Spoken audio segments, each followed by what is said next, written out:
اٹھ کر چل پڑے. خود حضرت ابن عباس اعتکاف میں بیٹھے تھے. اب مجھے پوری طرح یاد نہیں ہے کہ حضرت عباس تھے یا حضرت ابن عباس تھے، اس لیے جو بھی تھے وہ ان کے ساتھ چل پڑے.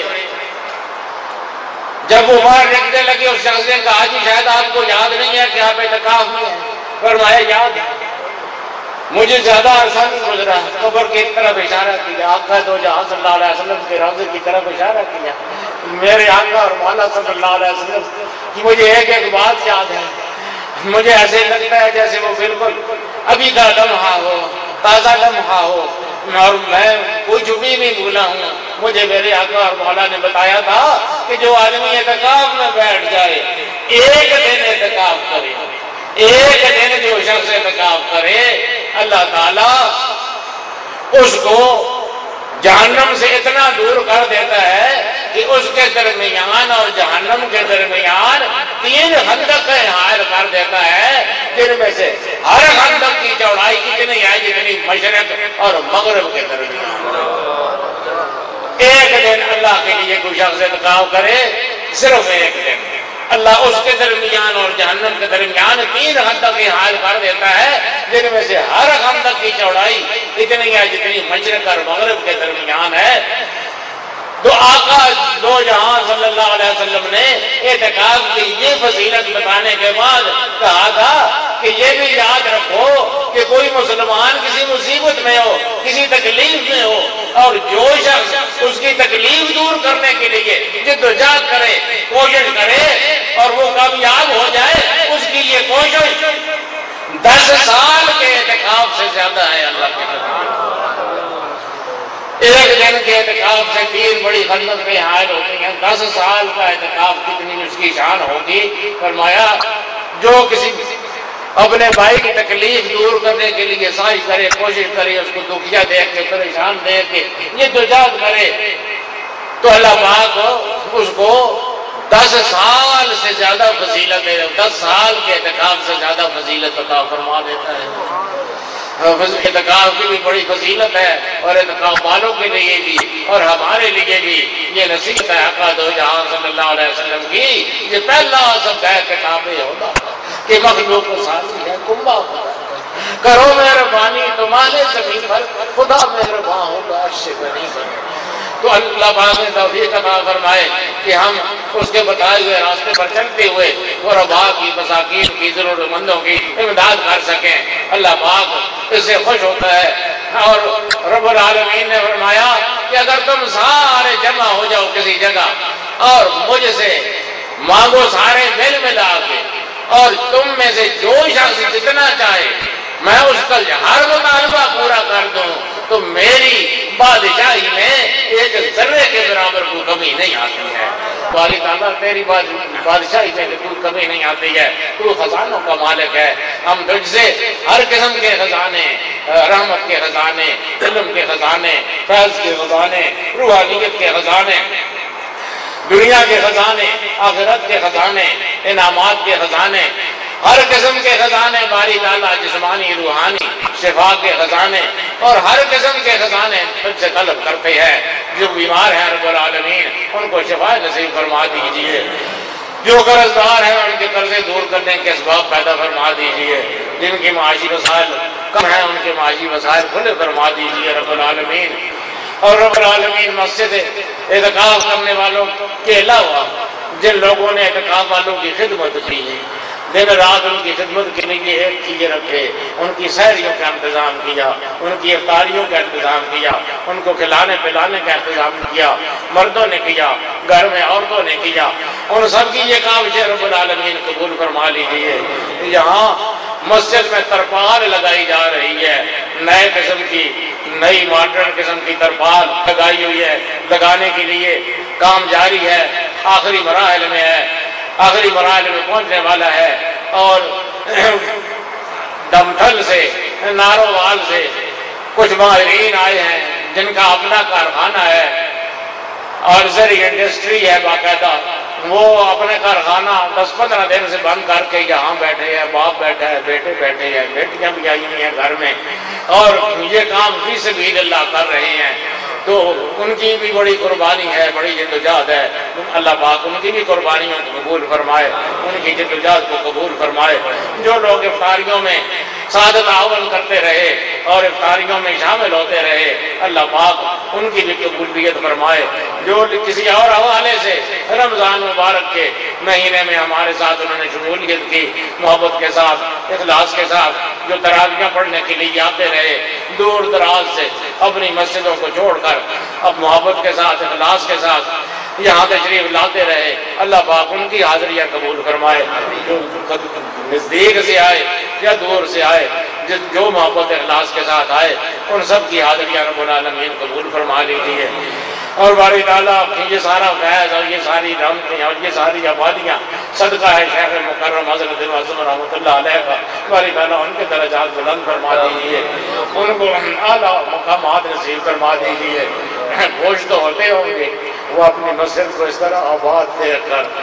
اور بھرپور دیکھ کر، کیا خوشی ہوتی ہوگی ان کی کہ جس مسجد کا انہوں نے سنگ بنیاد رکھا تھا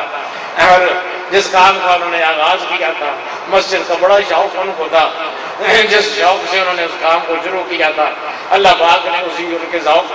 کے مطابق اس کی تکمیل کی ہمیں توفیق عطا فرمائی۔ آخری مراحل میں ہے کام، جو کام باقی ہے اللہ کرے گا وہ کام بھی ہو جائے گا۔ بہرحال حضرت معظم کا یہ شوق تھا، ہم بھی اس کوشش میں ہیں کہ ان کا جو شوق تھا، جو ان کی مزاج کی نفاست تھی اور جس طرح وہ مسجد کو اعلیٰ بنانا چاہتے تھے، ہمیں اللہ پاک توفیق عطا فرمائے، ہمارے وابستگان کو اللہ توفیق عطا فرمائے،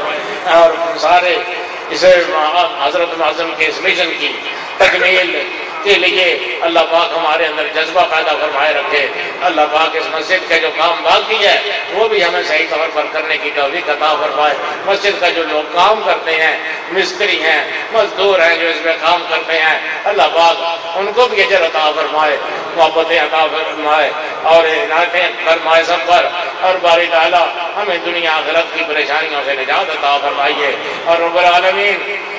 آقا کونین صلی اللہ علیہ وسلم نے ہم کو یہ سب راستے بتائے، ان کی عظمتیں ہم ساری عمر بیان کرتے رہے تو ہم حق نہیں ادا کر سکتے ہیں، اور ان پر لمحہ لمحہ ہم درود پڑھتے رہے تو ہم پورا نہیں کر سکتے ہیں ان کا حق۔ ہاں البتہ اپنا کام بن جاتا ہے، وہ جس طرح میرا شعر ایک ہے، نہ دکھ اس سے پہنچے نہ غم اس سے پہنچے، نہ دکھ نیڑے آوے، نہ دکھ اس سے پہنچے نہ غم نیڑے آوے، جڑا روز بھیجے درودہ دی ڈالی، جڑا روز بھیجے درودہ دی ڈالی، جو حضور صلی اللہ علیہ وسلم پر درود بھیجتا رہے مسلسل، اس کی تکلیفیں خود دور ہو جاتی ہیں، اس کے سارے غموں کا اللہ پاک کفیل ہو جاتا ہے۔ باری تعالیٰ ہمیں اس آقا پر زیادہ سے زیادہ درود پڑھنے کی توفیق عطا فرمائیے، ہمیں اپنے کلام کی زیادہ سے زیادہ تلاوت کی توفیق عطا فرمائیے، اور ہر وہ کام جس سے رب العالمین آپ راضی ہوتے ہیں اور آپ کے رسول راضی ہوتے ہیں، ہمیں وہ کرنے کی توفیق عطا فرمائیے، اور ہر وہ کام جس سے آپ اور آپ کے رسول ناراض ہوتے ہیں ان سے ہمیں بچنے کی توفیق عطا فرمائیے۔ صلی اللہ علیہ سیدنا مولانا محمد علیہ وسلم۔ اور قاضی عابد صاحب کے لیے تو ہم دعا کرتے ہی رہتے ہیں، پھر دعا کرتے ہیں اللہ پاک اس کو خوشیاں نصیب فرمائے، اولاد کی نعمت اس کو عطا فرمائے، قرآن شریف کی برکت سے جو اس نے سنایا ہے بہت اچھے طریقے سے سنایا ہے، اس کی برکت سے اللہ پاک، قرآن سے بڑا وسیلہ اللہ کے دربار میں کیا ہو سکتا ہے؟ اللہ کے دربار میں سب سے بڑا شفیع قرآن ہے، قیامت کے دن بھی ہماری شفاعت فرمائے گا، تو ہم اسی قرآن کو اس کی بارگاہ میں شفیع بنا کے، سفارشی بنا کے بارگاہ رب العزت سے سوالی ہیں کہ رب العالمین اس کلام کے صدقے جو تو نے اپنے محبوب پر نازل فرمایا اور جس کو ہمیں یاد کرنے کی سعادت نصیب فرمائی تو نے، اور جسے قاضی عابد نے نہایت ذوق شوق سے سنایا اور پایا تکمیل تک پہنچایا، اس قرآن کے صدقے باری تعالیٰ اس پر اولاد کے حوالے سے اور ہر حوالے سے، صحت کے حوالے سے، دیگر حوالوں سے، اس پر ہی نہیں اس کے دوسرے بھائی پر بھی اللہ کرم فرمائے، اس کی بہنوں پر بھی اللہ کرم فرمائے، اس کی والدہ پر بھی اللہ کرم فرمائے، اللہ سب کو خوشیاں نصیب فرمائے، سب کو دو جہاں میں کامیاب اور کامران فرمائے، جو دو جہاں میں شادماں رکھے۔ وصلی اللہ علیہ سیدنا مولانا محمد وآلہ وصحبہ، اللہ سب کو خوشیاں نصیب فرمائے، سب کو دو جہاں میں کامیاب اور کامران فرمائے، جو دو جہاں میں شادماں رکھے۔ وصلی اللہ علیہ سیدنا مولانا محمد و آلہ وصحبہ۔